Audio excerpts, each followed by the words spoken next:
My girlfriend cheated with my best friend the night before his wedding, so I exposed their affair in front of 200 guests and then systematically destroyed the life of every friend who knew and never told me.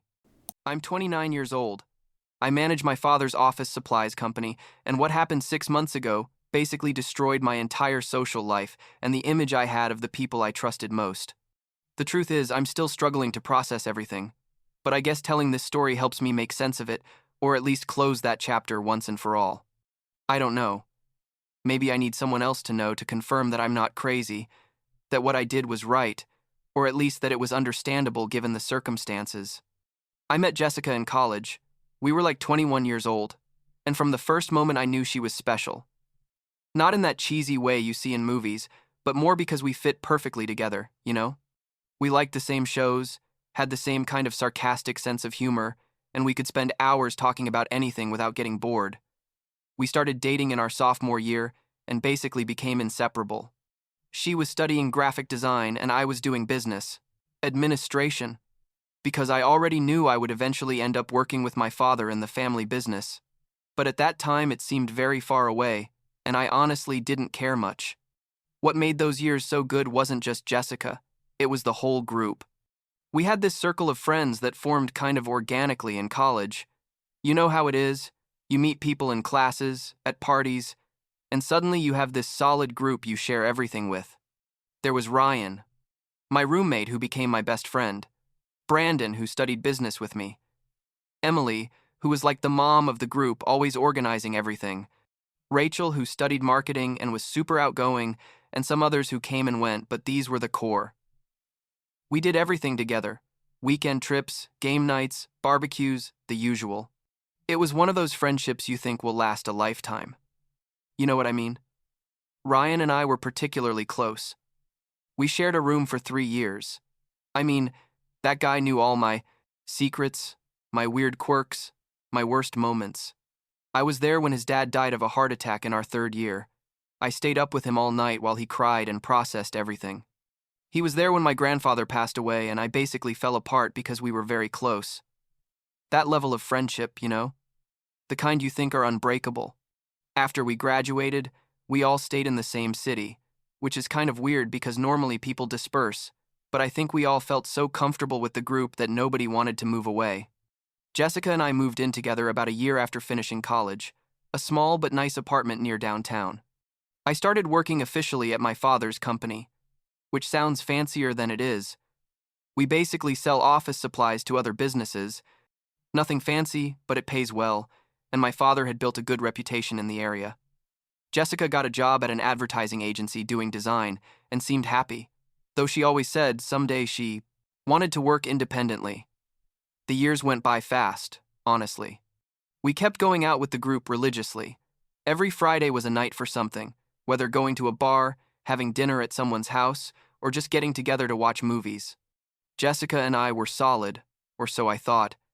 We had our normal fights, like all couples, but nothing serious. We talked about the future, about eventually buying a house, about getting married, though she always seemed evasive when I mentioned marriage. I attributed it to her being young still, not in a hurry, and honestly I wasn't desperate to get married either, so I didn't push it much. I think the first weird moment I should have noticed was like a year and a half ago. I proposed casually during dinner. It wasn't anything elaborate. I just said something like, "Hey, we should think about getting married. We've been together for several years and it makes sense." Right?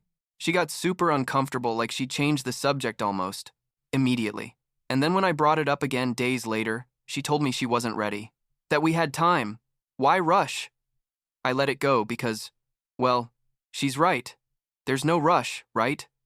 But then months went by, and every time I mentioned anything related to long-term future, she would get tense.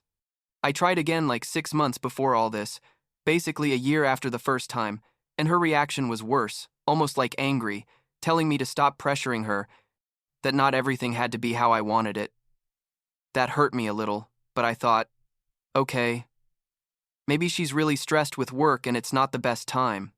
Looking back now, it obviously makes perfect sense why she resisted so much, but at that moment, I was a blind idiot who only saw what I wanted to see. Then Ryan announced his engagement about a year and a half ago. He met Melissa at a networking event. She came from a family with a lot of money. Her father owned I don't know how many properties in the city. Ryan worked in finance, and I guess Melissa was exactly the type of woman who fit into that life. Educated, refined, with connections. I'm not going to lie. At first I was surprised they got engaged so quickly. They'd only been dating for like a year, but Ryan seemed really in love and happy, so we all supported him. He asked me to be his best man, obviously, and I accepted excitedly because, well, we were best friends and it was an honor, you know? The next few months were chaotic with all the wedding preparations. Melissa wanted a big, elaborate wedding. Obviously, her family was paying for everything, so it was pretty ostentatious. Ryan was stressed but happy, and I did my best man duties helping with what I could, organizing the bachelor party, helping with the guest list, that kind of thing. Jessica was invited, obviously. The whole group was, and she seemed excited about the wedding. We went together to buy them an expensive gift. We spent hours choosing something perfect. The wedding was scheduled for a Saturday in October at an elegant hotel on the outskirts of the city, one of those places with huge gardens and luxurious event halls. Melissa's family had reserved practically the entire hotel for the weekend, so many of the guests stayed there. Jessica and I had a room. The whole group was distributed in different rooms. It was like a big reunion before the wedding. Friday night there was a rehearsal dinner. Nothing too formal but elegant. It was fine. We ate, we drank. Ryan gave a kind of emotional speech thanking everyone for being there. Melissa was radiant. Everything seemed perfect. After dinner, some of us from the group stayed at the hotel bar, drinking and laughing. Jessica was by my side. I had my arm around her, and I remember thinking that maybe soon it would be us planning our own wedding. Around midnight, Jessica told me she was tired and was going to the room. I told her I was staying a while longer with the guys. She gave me a kiss and left. Ryan also said goodbye about half an hour later, saying he needed to rest for the big day. I stayed with Brandon and some others until like 1 a.m., talking about work, about sports, typical drunk stuff. When I finally decided to go up to the room, I realized I had left my phone in the car. I don't know why. I think I left it in the cup holder when we arrived and never took it out. My car was in the hotel parking lot, which was kind of empty at that hour and poorly lit. I walked towards it, kind of stumbling. I wasn't super drunk, but I had drunk enough to feel cheerful. That's when I saw Ryan's car. A black BMW his dad had left him when he died. It was his most prized possession. It was parked like 3 spaces from mine, and what made me stop was that there was someone inside. It's not that it was weird. Maybe Ryan had also forgotten something. But something made me keep staring. I don't know, a hunch or simple drunk curiosity. And then I saw them, Jessica and Ryan, kissing. It wasn't a friendly kiss or a misunderstanding. It was a real kiss, passionate, his hands on her face, she practically on top of him in the driver's seat. I froze. I literally couldn't move a muscle. My brain was trying to process what I was seeing, but it was like it couldn't accept it, you know? Like when you see something so impossible that your mind refuses to recognize it as real. I don't know how long I stood there. It was probably only seconds, but it felt like hours. Finally, Jessica opened her eyes and saw me. I saw her go pale even in the darkness of the parking lot. She pulled away from Ryan immediately, and he turned to see what was happening. And when he saw me, his expression was pure panic. I think I should have approached, should have yelled, made a scene, but I couldn't. I heard Jessica screaming my name behind me. David, wait, David, please. But I kept walking. She caught up with me in the lobby and tried to grab my arm, but I pulled away and told her, "Don't touch me." And my voice sounded weird, like it wasn't mine. She started crying, saying, "I can explain. It's not what you think." And I just looked at her and said, "Are you really going to say that? Really?" Ryan came running too, trying to talk, saying, "Bro, listen to me, please." And I interrupted him and said, "I'm not your bro. Don't ever talk to me again." His face fell apart, but I didn't care. I went up to the room I shared with Jessica, grabbed my things as fast as I could, while she followed me crying and begging me to listen to her. I told her to leave, that I didn't want to hear anything, and I got out of there. But I didn't leave the hotel. I don't know why. I should have gone home or to a motel or wherever, but instead, I went down and went to the bar that was still open, though kind of empty. I ordered a double whiskey and drank it in one gulp, then ordered another. I was trying to process everything, trying to understand how it was possible that the two people I trusted most in the world would do this to me. And not only that, but do it the night before one of their weddings. That's when I heard the voices. Brandon, Emily, and Rachel were in a corner of the bar. They hadn't seen me, and I heard them talking about me. Brandon said something like, "Poor David, I wonder if he found out yet." And Emily laughed, not a malicious laugh, but kind of amused, and said, "Sooner or later it was going to happen. They couldn't keep it secret forever." Rachel added, "I'm surprised it took him so long to find out." And all three laughed. I felt like someone had thrown ice water on me. Not only had Jessica and Ryan betrayed me, the entire group knew. Everyone knew and never told me anything. And worse, they laughed at me behind my back. Brandon looked towards where I was and saw me. His face changed immediately, and he said something to Emily and Rachel. All three went quiet. I got up and walked towards them. Brandon tried to say something, but I cut him off and asked, "How long? Have you known?" He stuttered. "I don't know what you're talking about." And I said, "Don't treat me like an idiot. I just heard you." Emily looked down, and Rachel looked uncomfortable. Finally, Brandon sighed and said, "Like 6 months, maybe more. 6 months, half a year." And none of them had the guts to tell me anything. I asked them who else knew, and Emily said, quietly, "Everyone in the group knew. David, I'm sorry. Everyone. Every single one of my supposed friends knew my girlfriend was cheating on me with my best friend, and nobody said a word." I asked them why, and Brandon said, "We didn't want to get involved. It wasn't our problem." I laughed, but it was a bitter laugh. And I told them, "You're all pieces of shit." And I left. I didn't sleep that night. I stayed in the car thinking, processing, feeling like my entire world was crumbling. Every memory of the last few years was now tainted. Every time Jessica had supposedly gone out with friends, every time Ryan and I had made plans and he had canceled last minute. Every group interaction where probably everyone knew except me. I felt humiliated, betrayed, furious, and above all, incredibly stupid. And then, around 5 a.m., I made a decision. If everyone was going to betray me, if everyone thought I was an idiot, then I was going to make them regret it, especially Ryan. He was going to get married that day. He was going to have his perfect wedding with the perfect woman while continuing with my girlfriend behind my back, and that wasn't going to happen. Not if I could help it. I waited until it was a reasonable hour and went up to my hotel room. Jessica wasn't there. She had probably slept in someone else's room or who knows where. I showered, put on my best man suit, groomed myself perfectly. I looked good. Nobody would have said I had just had the worst night of my life. The ceremony was at 3 p.m. in the hotel garden. I went early, saw Ryan getting dressed with his father and brothers. He saw me and went pale. Tried to talk to me, but I completely ignored him. Melissa was in another part of the hotel getting ready. I didn't see her until the ceremony. Guests started arriving. The place filled up. There were like 200 people. I saw Jessica sitting with the group. She looked horrible, with red and swollen eyes. She looked at me desperately, but I didn't even make eye contact. The ceremony started. Melissa looked beautiful.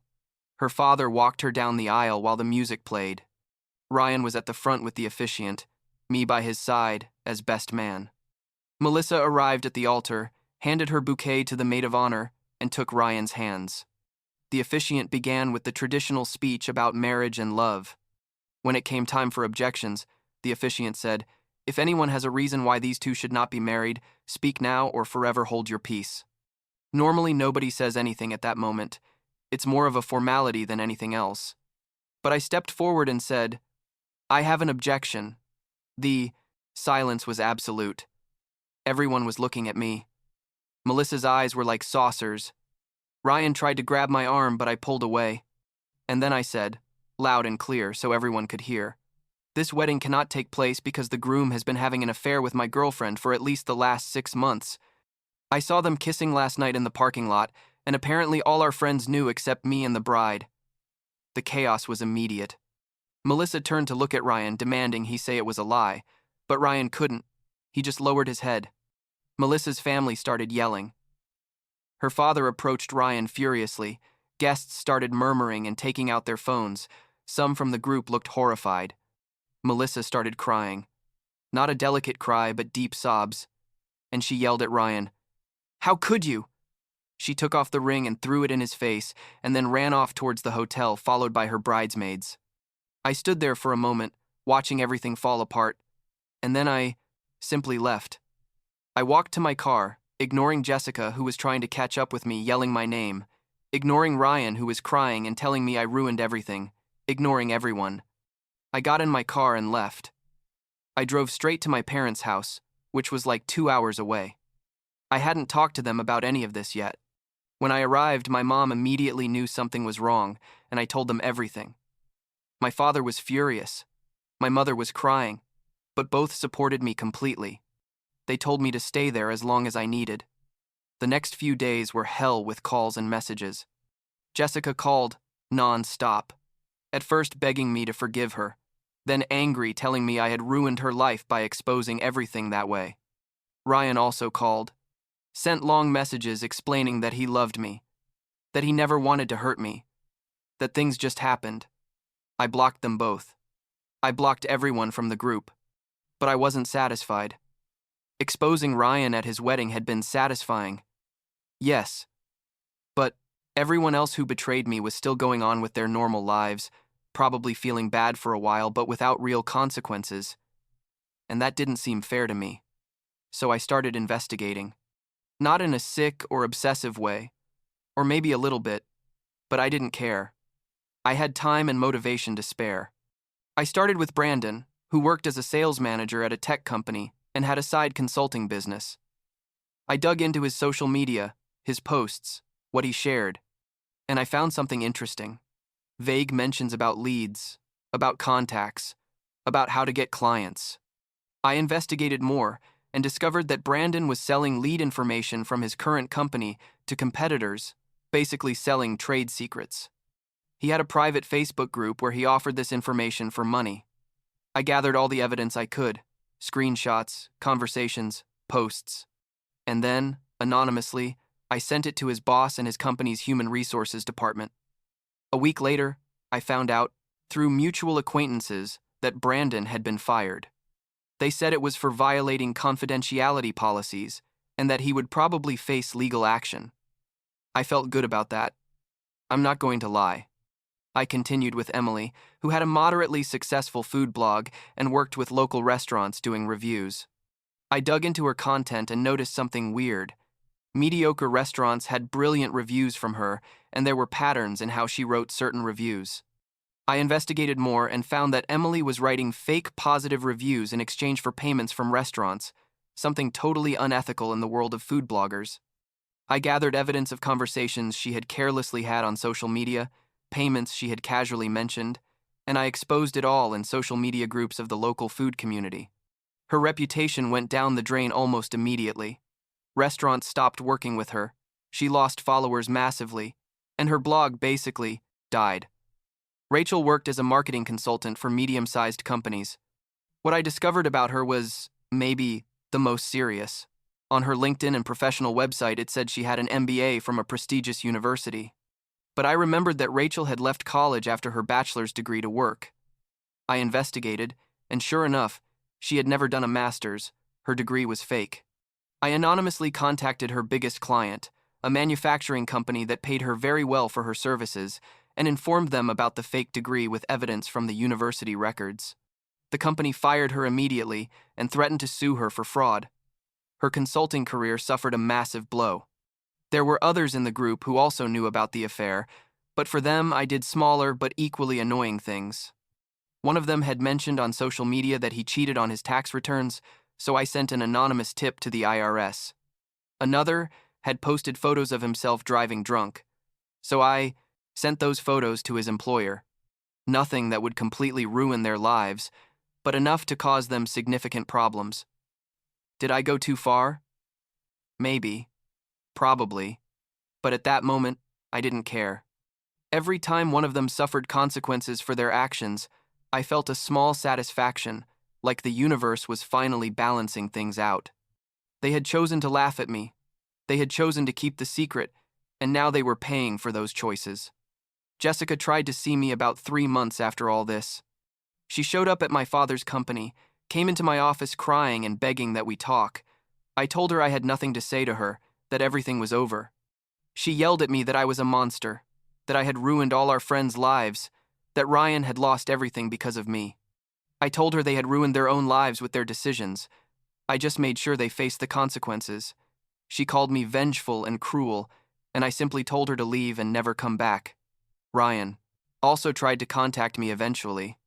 He sent me a physical letter to my parents' house, where I was still staying, basically begging for forgiveness and saying he had lost everything, that Melissa had obviously left him, that his reputation was ruined, that some of his clients had abandoned him. After the wedding scandal, I tore up the letter without finishing reading it. Do I feel good about everything I did? Honestly, yes and no. The part of me that's angry, that feels betrayed, feels completely justified.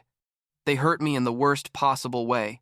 Not just Jessica and Ryan, but the entire group that knew and said nothing, that laughed behind my back. But there's also a part of me that feels empty. Like all that revenge didn't really fill the hole they left. I'm still working at my father's company. In fact, now I'm more involved than before because it helps me keep busy. I eventually moved to my own apartment, stopped living with my parents, started therapy because I clearly needed to. Process all this in a healthier way. My therapist says my response was understandable, given the circumstances, but that it probably wasn't the healthiest for my own long-term well-being. Maybe she's right. Do I miss Jessica? Sometimes I miss what we had, or what I thought we had. But when I really think about it, what I miss isn't real, because it was a lie. Do I miss Ryan and the group? No, honestly not. It's weird because they were such a big part of my life for so long. But now it's like that version of me. The David who blindly trusted those people died that night in the hotel parking lot. I've started rebuilding my social circle slowly, meeting new people through work, through hobbies, through other situations. It's different because now I'm more cautious, more guarded. It takes me longer to trust. I don't know if that's good or bad. It's probably just different. The last thing I heard about Jessica was like 2 months ago. Someone told me she had moved to another city to start over. I hope she learned something from all this, but honestly, it's not my problem anymore. Ryan apparently also moved. I don't know where, and I don't care. Brandon got another job but in a much lower position. Emily left blogging completely. Rachel is still working as a consultant but on a much smaller scale. The rest of the group dispersed. Some distanced themselves from each other after everything came to light. As for Melissa, I found out she eventually married someone else, someone from her original social circle. I'm happy for her. She really didn't deserve any of what Ryan did to her. Sometimes I think about contacting her to apologize for ruining her wedding that way, but I don't think she wants to know anything about me or anything related to that day. Did I do the right thing by exposing Ryan in front of everyone at his wedding? I don't know. It was dramatic. It was public. It was humiliating for everyone involved. But it also gave me immediate closure, prevented Ryan from continuing to lie, and probably saved Melissa from a marriage with someone who was unfaithful to her before they even got married. Did I do the right thing by going after every person who knew and didn't tell me? That's a more complicated question. I definitely went beyond what most people would consider acceptable, but at that moment, I felt it was fair. Life goes on, I guess. I'm 29 years old. I'm still young. I have time to meet new people, to build new relationships based on real honesty. I learned that trust is fragile, that people can surprise you in the worst ways, but I also learned that I can survive that betrayal and move forward. Sometimes I still dream about that night in the parking lot, about the moment I saw Jessica and Ryan kissing, and I wake up feeling bad. But each time it's less frequent, and I guess that means I'm healing, even if slowly. I don't think I'll ever trust someone in the same blind and unconditional way I trusted them, and maybe that makes me more cynical, but maybe it also makes me smarter. What I do know is that I don't regret exposing them, making them face consequences. They made decisions, conscious decisions to hurt me, to lie to me, to laugh at me, and I simply made sure the universe charged them for it. If that makes me vengeful, then I guess I am. But I also think it makes me someone who doesn't stay silent when hurt, someone who demands accountability, even if in unconventional ways. And for now, that's enough for me.